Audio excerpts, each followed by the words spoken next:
हरिचंदनपुर जिलापाल अभियोग शुणाणी केन्दुझर जिला हरिचंदनपुर ब्लॉक रे केन्दुझर जिलापाल विशाल सिंह नेतृत्व में जनसाधारण अभियोग शुणाणी अनुष्ठित होती।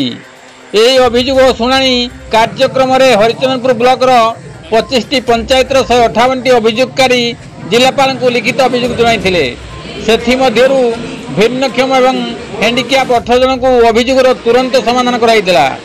18टी व्हील चेयर जिलापाल निजे प्रदान करथिले। अन्य 140 गोटी अभियोगर समस्या मध्य जिलापाल यथाशीघ्र समाधान कराजियो बोली जनसाधारण को प्रतिश्रुति देथिले। चंद्रमणि पात्र रिपोर्ट केडी जुड़िया।